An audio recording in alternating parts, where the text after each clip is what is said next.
daripada mereka yang dilantik di gedung mewah ya, disumpah atas nama konstitusi negara jadi pejabat, tapi maling dan korupsi uang rakyat juga. Itu terhina. Tapi kalian PMI nggak pernah korupsi uang negara, nggak pernah korupsi uang dana bansos, ya, nggak pernah korupsi dana untuk menara BTS, nggak pernah. Jadi kalian itu lebih hebat daripada pejabat yang korup dan yang korupsi, ya. Gua ini penyumbang negara. Para pejabat negara Benny Ramdhani itu bisa makan, terima gaji tiap bulan, dinikmati oleh anak istrinya itu dari gua. Itu dong yang ada dalam hati kalian. Ini Ibu Yani, Ibu ini nih pejabat yang gagah-gagahan di kantor ini, itu nggak bisa terima gaji kalau nggak disumbangin uang rakyat, termasuk uang gua. Kan gitu ya? Banggalah. Yang saya muliakan, saya banggakan para pekerja migran Indonesia. Saya kalau udah ketemu mereka itu pasti kadang speechless. Ya. Ada rasa bangga, juga haru. Ya. Mereka ini orang-orang hebat. Untuk mimpi masa depan mereka berani meninggalkan tanah air, kampung halaman, orang-orang tercinta gitu kan. Demi mimpi nih Pak, demi masa depan. Dan hebatnya mereka ini, mereka bekerja, mendapatkan penghasilan dari pekerjaan, dan sebagian dari hasil pekerjaan mereka sumbangkan untuk negara ini. Jadi layak, seperti Presiden Jokowi katakan, perintah pada saya, Mas, selalu sebut mereka bahwa mereka itu pejuang keluarga dan pahlawan devisa bagi negara. Gambaran bagaimana anak-anak bangsa yang berangkat secara ilegal, tidak resmi. Apa resikonya? Mengalami kekerasan fisik, kekerasan seksual, gaji yang tidak dibayar, karena hanya janji yang tidak pernah diikat perjanjian kerja. Diputuskan hubungan kerja secara sepihak. Jadi mau-maunya majikan aja. Dijanjikan 2 tahun, tapi 3 bulan sudah dihentikan. Setelah itu diperjualbelikan dari majikan satu ke majikan yang lainnya. Kemudian eksploitasi waktu bekerja. Kalau resmi kan hanya 8 jam. Tapi kalau tidak resmi, dia bisa dieksploitasi sampai 20 jam. Bisa dibayangkan. Kemudian yang kerja di laut lepas, di atas kapal, mengalami kekerasan, jenazahnya tewas ya. Jenazahnya dilarungkan di tengah laut. Bisa dilihat di YouTube kita. Itu yang dialami oleh saudara-saudara kita yang berangkat tidak resmi. Tapi insya Allah, semua yang berangkat resmi, undang-undang sudah memerintahkan, dilindungi sebelum berangkat. Nah, sekarang sebelum berangkat nih, udah dalam perlindungan. Bahkan sejak dia terdaftar ya, di sistem kita. Sudah dalam perlindungan negara. Jadi waktu adik-adik sekalian mengikuti pelatihan, itu sudah dalam pengawasan kami. Kemudian perlindungan negara selama bekerja di luar negeri, ya, dan setelah kembali dalam perlindungan negara. Dan perlindungan negara itu diberikan dalam 3 hal: 1, perlindungan ekonomi, perlindungan sosial, dan perlindungan hukum. Jadi tidak perlu takut, termasuk mendapatkan asuransi atas berbagai eksploitasi, kekejaman yang banyak dilakukan oleh para aparat negara. Misalnya kalau mereka pulang ke tanah air mendapatkan perlakuan tidak hormat, terlantar, tidak ada yang ngurus, bahkan mereka diperas ya untuk menukarkan dolar di loket-loket penukaran dolar di bandara, yang ternyata loket-loket penukaran dolar ini menjadi bisnis oknum-oknum tertentu, termasuk oknum di lembaga ini, di lembaga yang saya pimpin. Ya, saya udah punya datanya. Walaupun saat itu bukan saya yang memimpin lembaga ini. Digiring untuk naik bus, naik kendaraan roda 4 dengan harga yang mahal. Ya, yang itu juga menjadi bisnis oknum-oknum tertentu, termasuk oknum di BP2MI.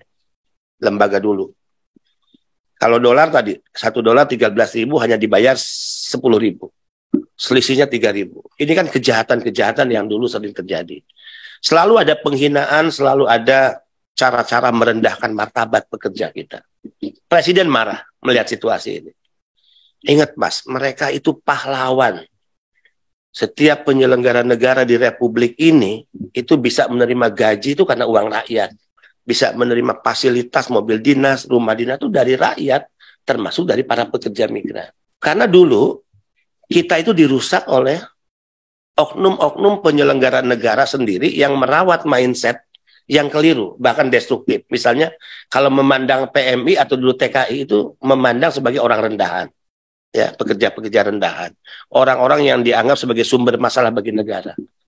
Jadi bagaimana perlakuan kepada PMI tidak merendahkan martabat kalau yang ada di otak, di kepala penyelenggara negara itu sudah demikian tidak berkualitas dan bahkan merendahkan kita. Jadi mindset akan berwujud pada tindakan, kan gitu ya.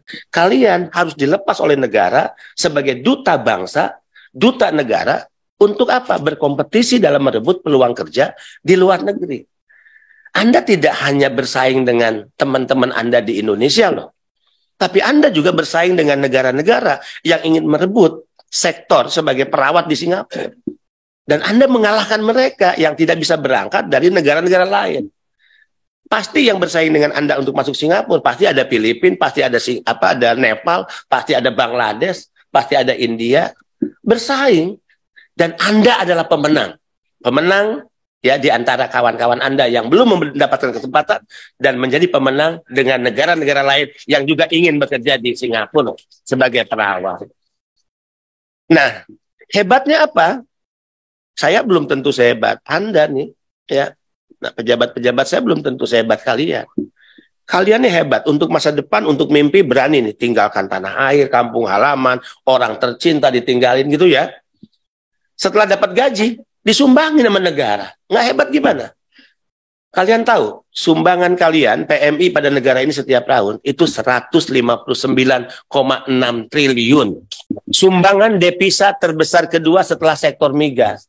Ini yang nggak pernah dikampanyekan, ini yang nggak pernah diomongin oleh pejabat-pejabat di masa lalu, ini yang disembunyiin. Sekarang kita mulai buka, atas perintah presiden, buka. Agar para penyelenggara negara mindsetnya berubah, agar masyarakat juga dalam memandang PMI atau dulu sebut TKI berubah. Ya, karena kalau terminologi PMI atau dulu disebut TKI, terminologinya itu sederhana. Orang Indonesia yang bekerja di luar negeri, yang karena pekerjaannya dia mendapatkan bayaran, dia adalah pekerja migran Indonesia. Banyak sektor, ada yang jadi perawat, ada yang di perusahaan multi internasional, ada yang di industri, ada yang di kilang minyak, berbagai sektor, termasuk sektor domestik. Gua ini penyumbang negara. Para pejabat negara Benny Ramdhani itu bisa makan, terima gaji tiap bulan, dinikmati oleh anak istrinya itu dari gua. Itu dong yang ada dalam hati kalian.